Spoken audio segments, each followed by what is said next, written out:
हाय dads, welcome back. Baby आने के बाद सबसे बड़ा शौक पता है क्या होता है? स्लीप एकदम कम हो जाती है, नींद का कॉन्सेप्ट ही चेंज हो जाता है। और पहले आपको लगता है कि जैसे आप एडजस्ट कर पाएंगे, नींद को कॉम्प्रोमाइज़ कर पाएंगे, बट थोड़ा लेट सो जाएंगे और जल्दी उठ के सब मैनेज कर लेंगे। बट रियलाइज़ होता है कि एडजस्टमेंट नहीं हो पाता नींद का, ये पूरा सिस्टम रीसेट है।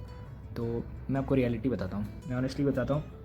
कंटिन्यूस 6-7 घंटे सोना मतलब अब एक कुछ जीवन दान मिल गया ऐसा लगता है। रात को कभी भी उठना पड़ सकता है। दिन भर तुम्हें बस एक ही चीज़ ट्राई करते हो कि तुम्हारा दिमाग चलते रहे, तुम फंक्शनल रहो, क्योंकि तुम्हारी नींद इतने पार्ट्स में ब्रेक हो जाती है कि तुम्हारा जो दिमाग है वो भी चलना कभी कभी बंद हो जाता है। एक इम्पॉर्टेंट चीज़ हमें नोट करने की ये है कि स्लीप मैनेजमेंट से ज़्यादा आपको इम्पॉर्टेंट है आपको एनर्जी मैनेज करनी है। एनर्जी इसलिए क्योंकि आपकी नींद कंप्लीट नहीं हो रही है, बट आपको एनर्जी चाहिए बेबी को मतलब सुलाने के लिए, दूध फीड करने के लिए, डायपर वगैरह चेंज करने के लिए। तो आप ये सब समझ पाओगे अगर आप बेबी का पैटर्न समझोगे। जैसे मेरी बेबी अभी जो 1 मंथ की हो गई है, रफली उसका 3 आवर का एक साइकिल होता है। उसका होता है स्लीप, फिर पॉटी या फिर सुसु, फिर फीड, फिर स्लीप। तो ये 3 आवर्स के साइकिल में होता है। मेरे केस में ये ऐसा है, रात की साइकिल्स की बात कर रहा हूँ मैं। रात को वो मान लो 11 बजे सो गई तो वो 1:30 बजे तक उठ जाएगी। उसके बाद उसको आधा घंटा लगेगा ये पूरा करने में, पॉटी मतलब चेंज करने में, फीड करने में, फिर वापस सुलाने में। फिर वो वापस 4:30 बजे उठेगी, फिर वापस सुबह 7:30 बजे उठेगी। तो ऐसा नहीं है ज़रूरी कि आपकी बेबी के साथ भी यही पैटर्न फॉलो हो, बट इस पैटर्न की वजह से अब मुझे पता है कि मेरे को अपने स्लीप साइकिल कैसे डिवाइड करना है और कैसे ब्लॉक्स बनाने हैं। और जैसे वो पैटर्न पकड़ लेंगे उसी हिसाब से आपको प्लान कर सकते हो आपकी स्लीप। एक और चीज़ यहाँ पे बहुत लेट समझ आती है लोगों को। 2 टाइप की स्लीप्स होते हैं बच्चे की। इसके लिए मैंने आपको अभी एक वो भी दिखाऊंगा मेथड कैसे चेक करने के। एक होता है लाइट स्लीप। लाइट स्लीप मतलब बहुत ही गहरी नींद में नहीं सोते। ये बेबी का ऐसा स्लीप होता है कि आपके हाथ में सो रहे हैं, जैसे ही आप रखोगे बेबी को वो रोना स्टार्ट कर देंगे, तो इसको लाइट स्लीप बोलते हैं। दूसरा होता है डीप स्लीप। इसमें आपको बेसिकली डीप स्लीप जब बेबी कर रहा है वही आपका बेस्ट टाइम है कि आप भी उस टाइम सो जाओ, आपको भी रेस्ट मिलेगा। ठीक है, एक मेथड है जिससे चेक कर सकते हैं कि लाइट स्लीप है या डीप स्लीप है। अगर आप अगर वो सो रहा है बेबी के हाथ को आप ऐसे हल्के से उठा के फिर छोड़ दीजिए उसको। अगर आपको रेजिस्टेंस फील होगा इसका मतलब वो लाइट स्लीप में है, या फिर उसने ऐसे करवट वगैरह ली तो आपको समझ जाएंगे कि वो लाइट स्लीप में है। डीप स्लीप में बच्चों का हाथ अगर आप ऐसे उठाते हैं तो वो ऐसे वापस ऐसे गिरता है, जैसे फ्री फॉल जैसे कोई ऑब्जेक्ट होती है वैसे वो गिरता है। तो इसलिए आपको पता चल जाता है कि ये डीप स्लीप है। तो systematically light sleep, deep sleep आप चेक कर लीजिए। उसके हिसाब से जैसे ही बेबी डीप स्लीप में जाता है उसको भी लेटा दीजिए, खुद भी लेट जाइए। अब हम बात करते हैं कि क्या स्ट्रक्चर रहता है नाइट ड्यूटी जब आपको करना होता है। इनिशियली आपका सब कुछ रैंडम चलेगा, आपको बिल्कुल आइडिया नहीं होगा। मेरे साथ भी यही होता था, मुझे पता नहीं था कि बेबी का साइकिल क्या है और बेबी कैसे वो करेगा। बट जल्दी ही आपको समझ आएगा, अगर आप दोनों जगह रहोगे मम्मी और पापा, तो आपको समझ में आएगा कि दोनों ही थके रहोगे और इनफैक्ट किसी का भी स्लीप भी नहीं होगा ऊपर से।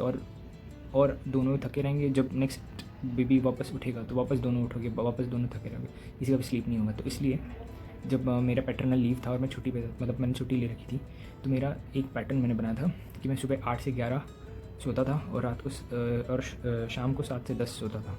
इससे क्या होता था, सुबह के 3 घंटे और शाम के 3 घंटे, तो मेरे एटलीस्ट 6 घंटे का नींद तो मेरा कंप्लीट हो जाता था सुबह। तो अब इसको रात में जगने में मेरे को फ़ायदा होता था, तो रात को मैं पूरा कवर कर लेता था और जो मॉम है वो पूरा सुबह देख लेती थी।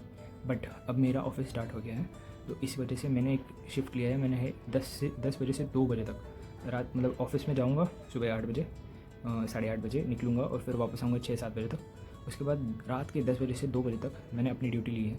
2 बजे के बाद 2 बजे से सुबह तक मैं रेस्ट करूँगा, उसकी बेबी की मॉम उसका ध्यान रखेगी। इसमें टारगेट सिंपल है कि स्लीप परफेक्ट स्लीप तो नहीं मिलेगी आपको, तो परफेक्ट स्लीप की जगह आपको लेना है मतलब 4 to 5 आवर्स की सॉलिड स्लीप ब्लॉक।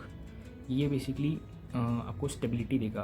अगर आप 5 घंटे से मतलब 5 घंटे से कम अगर कंटिन्यूस सोएंगे तो आपका जो दिमाग फंक्शनिंग है वो थोड़ा सा आपको बहुत एग्जॉस्टिव लगेगा, आपका मेंटल प्रेशर बढ़ जाएगा बेसिकली। नेक्स्ट चीज़ है, बहुत अंडररेटेड है बट बहुत क्रिटिकल टॉपिक है। ये है एक चीज़ जो मतलब मेरे हिसाब से जो बहुत ज़्यादा डिफरेंस क्रिएट करती है, वो है पार्टनर डायनामिक्स। इसका मतलब है प्रेशर चाहे कितना भी हो, आपको अपने पार्टनर को डिस्टर्ब नहीं करना है अगर वो उनका स्लीपिंग साइकिल चालू है तो। मुझे पता है कि बहुत ऐसा प्रॉब्लम आ सकता है कि बेबी ने पॉटी कर दी, बेबी का यहाँ मतलब आपके हाथ के पास ना डायपर है ना कुछ भी है।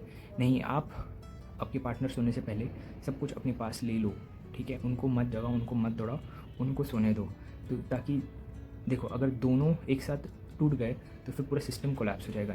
इम्पॉर्टेंट ये है कि अगर एक रेस्टेड है तो एक काम करे। तो इससे क्या होगा कि अब नेक्स्ट शिफ्ट में जब आपका पार्टनर उठेगा और वो करेगा तो वो पूरा कम्प्लीटली जनरली सपोर्ट कर पाएगा आपको, और बेबी को भी वो अच्छे से ध्यान रख पाएगा। तो इसलिए इम्पॉर्टेंट ये है कि टीम वर्क करना है और पैनिक नहीं होना है। आपको सारा सामान लेके रखना है।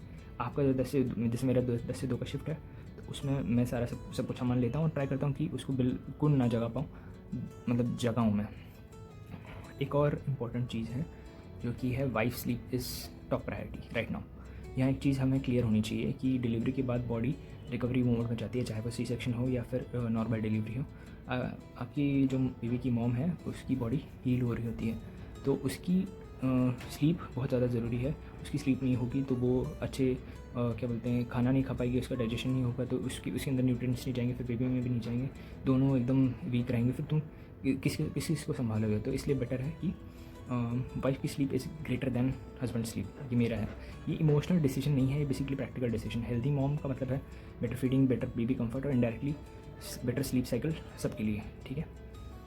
अब एक इम्पॉर्टेंट चीज़ बात करते हैं, जैसे स्मार्ट मेडिकल सपोर्ट। इसका मतलब है कि सब कुछ आपको नहीं पता, आप एक्सपेरिमेंट करके सीख सकते हो, ये सब कर सकते हो, बट आपके जो पीडियाट्रिशियंस, गायनोकोलॉजिस्ट हैं, पीडियाट्रिशियन स्पेशली, वो आपको पूरा गाइडेंस उनसे लेना है कि बेबी का कैसे स्लीप कराना है, कैसे फीड कराना है, ये सब वो गाइडेंस करेंगे। जैसे मैं अपने बेबी का बताता हूँ एग्जांपल। मुझे ये लेपर्ड ऑन द ट्री ऐसे बोल के उन्होंने एक सजेस्ट किया था कि ये स्लीपिंग पोजीशन में आप बेबी को ट्राई कीजिए, टमी टाइम देने का। तो वो अच्छी गहरी नींद होते हैं, और जो कि एक्चुअली वर्क किया। तो मेरे हिसाब से एक बार आपको मतलब पीडियाट्रिशियन से इन चीज़ें रिलेटेड भी सारे क्वेश्चंस ले लेने चाहिए कि बेबी को स्लीप साइकिल कैसे करवाना है, स्लीप नॉर्मल है कि नहीं, और पोजीशंस कौन सी होनी चाहिए। नेक्स्ट है बेबी का स्लीप ऑप्टिमाइजेशन। छोटी छोटी चीज़ें हम इग्नोर कर देते हैं जो कि एक्चुअली बहुत बड़ा डिफरेंस क्रिएट करती है। जैसे रूम डार्क होना चाहिए बेसिकली, और ये भी होता है कि बेबी को दिन और रात का फ़र्क समझना चाहिए। तो धीरे धीरे बेबी का साइकिल एकदम सही ट्रैक पे आएगा। तो इसलिए रात को रूम एकदम डार्क होना चाहिए। आप चाहिए तो आपके लिए वाइट नॉइज़ बोल के एक चीज़ होती है, यूट्यूब पे आप देख सकते हैं। वाइट नॉइज़ एक नॉइज़ होता है जिससे ब्रेन वेव शांत होती है, और बेबी और हमें भी एक्चुअली स्लीप करने में ईजी होता है। और इससे ज़्यादा इम्पॉर्टेंट बात है बेबी का जो बर्पिंग है, बर्पिंग मतलब डकार दिलवाना। बेबी का जो बर्पिंग है वो स्किप नहीं होना चाहिए एनी हाउ। इससे क्या होगा कि बेबी का अगर गैस फंसा होगा, अगर डकार नहीं हुई है, उसकी स्लीप डिस्टर्ब होगी तो उसका साइकिल ख़राब हो जाएगा, तो आपकी भी स्लीप डिस्टर्ब होगी, और पूरा सब कुछ मतलब जिस चीज़ के लिए हम इतना मेहनत करें स्लीप साइकिल स्टडी करने के लिए, वो पूरा वेस्ट हो जाएगा। तो अभी नेक्स्ट है एनर्जी मैनेजमेंट हैक्स। अब इसके अलावा मैंने भी कुछ एनर्जी मैनेजमेंट हैक्स सोचे हैं। माइंडसेट आपको शिफ्ट करना पड़ेगा कि लॉन्ग स्लीप के पीछे आपको भागना छोड़ना पड़ेगा, और 20 to 30 मिनट्स की पावर नैप आप ले सकते हैं। मैंने बहुत बार ट्राई किया है। मैं बेबी को अपने चेस्ट पे लिटा के 20 मिनट के लिए, जब बेबी की मॉम उधर सो रही है और मान लो बेबी रोने लगी, तो मैं उसको उठा के सोफ़ा में आके बेबी को अपने लैप में अपने चेस्ट पे सुला के सोफ़ा पे मैं ऐसे करके आधे घंटे का नैप ले लेता हूँ। बॉडी भी रीसेट हो जाती है, और बेबी का भी रेस्ट हो जाता है, आपका भी रेस्ट हो जाता है। एक और इम्पॉर्टेंट चीज़ है कैफ़ीन ट्रैप। कॉफ़ी इनिशियली आपको लगता है कि मेरे को नींद कंट्रोल करने के लिए कॉफ़ी इंपॉर्टेंट है और आपको सेवियर की तरह लगती है, बट हम ओवर यूज़ कर लेते हैं। 1 से 2 कप, वो भी अगर आप दिन में हो, अगर आपने इनफ खाना खा और पानी पिया है तो बेटर है, वरना अवॉइड करना चाहिए आफ्टरनून्स में। इससे क्या मतलब आपका existing sleep cycle already disturb है, उसमें और आप कॉफ़ी लेके और डिस्टर्ब कर दोगे। दूसरा है कि एक और है कि पर्सनल नोट पे मैंने फील किया कि मेरा काफ़ी हेयर लॉस हो रहा था अभी, क्योंकि मेरा स्लीप साइकिल डिस्टर्ब हुआ था, और मेरे बॉडी को भी फटीग फील हो रहा था। तो मैंने मल्टीविटामिन्स स्टार्ट किया, और रात में मैं अश्वगंधा भी रात को नहीं, सॉरी, जब भी मेरे को सोना है उससे पहले मैं अश्वगंधा के भी टैबलेट लेता था, just to support my recovery and my stress levels, ठीक है।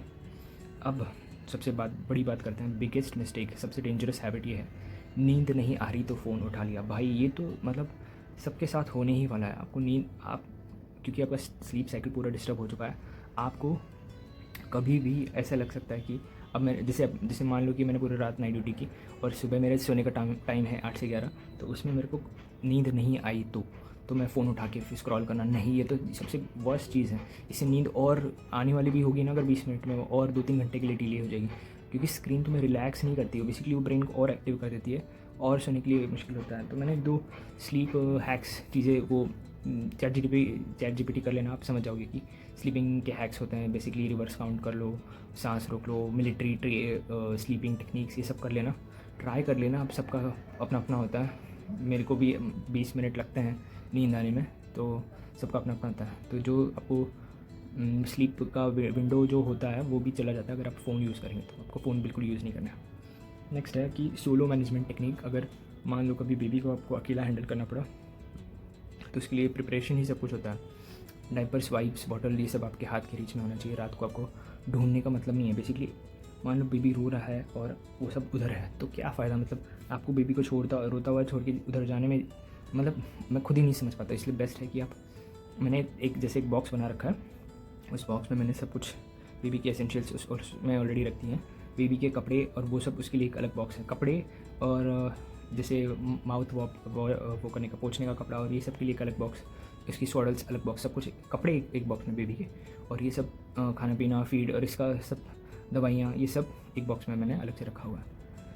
कि इस फेज़ में एक चीज़ आपको क्लियरली समझ में आती है कि जॉइंट फैमिली की एक्चुअल वैल्यू होती है। मतलब अगर आपके पेरेंट्स या फिर इन लॉज आपकी हेल्प कर रहे हो, तो आपको पता चल जाएगा कि कितना उनका हेल्प होता है, और आपको जो लोड है वो डिवाइड हो जाता है। जैसे मेरी मदर इन लॉ जब यहाँ भी थी, तो मेरे को, जैसे हम लोग मान लो नाइट ड्यूटी करके फिर सुबह हम आराम से सोते थे, क्योंकि मदर इन लॉ अब जग चुकी हैं, उनको बेबी देती है, अब वो हम आराम से एटलीस्ट 3-4 घंटे रेस्ट कर सकते थे। फाइनल एक रियलाइजेशन है, एक पॉइंट मुझे लगता है कि जो आपको सुपर डैड बनना है, बट ऐसा नहीं है, ज़रूरी नहीं है कि आपको सब कुछ खुद मैनेज करना है। सिंपल है, अगर आप एग्जॉस्टेड हैं तो आप प्रेजेंट डैड नहीं हैं। अगर आप थके हुए हैं, आपकी नींद नहीं हुई, तो आप बेबी को भी अच्छा फील नहीं करा सकते, और ना ही आप बेबी का अच्छे से ध्यान रख सकते हैं। इंपॉर्टेंट ये है कि आप अपनी स्लीप साइकिल पे भी ध्यान दें, आप अपना जो स्लीपिंग ब्लॉक्स है वो कंप्लीट ले लें, आपका रेस्ट करें, पानी पिए, सब कुछ आप अपने का भी अपना ध्यान रखना ना छोड़े, ना कि अपनी वाइफ का भी अपना आपको ध्यान रखना है। तो बेसिकली दोनों पार्टनर्स की स्लीप होना एकदम इम्पॉर्टेंट है। फाइनल में मैं कंक्लूजन में ये बस इतना ही कहूँगा, बेबी का पैटर्न समझो, स्लीप ब्लॉक्स क्रिएट करो, पार्टनर को प्रोटेक्ट करो, एनवायरनमेंट ऑप्टिमाइज़ करो, और फ़ोन अवॉइड करो। ये सबसे ज़्यादा इंपॉर्टेंट है। ये 5 चीज़ें अगर आपकी कंट्रोल में आ गई, तो लाइफ मैनेजेबल आपकी हो जाएगी स्लीपिंग सेंस में बेबीज़ के लिए। ये फेज़ मेरे हिसाब से मतलब बहुत आपके लिए टफ़ हो सकता है, पर प्रेडिक्टेबल भी हो सकता है। मैंने आपको जो गाइड किया है उसके, और आपका एग्जिस्टिंग आप खुद भी एक्सपीरियंस करें उसके, उन दोनों को मिला के आप अपने बेबी के लिए बेस्ट स्लीप, और अपने खुद के लिए भी आप बेस्ट स्लीप दे सकते हैं। और thank you so much for watching dad mode on.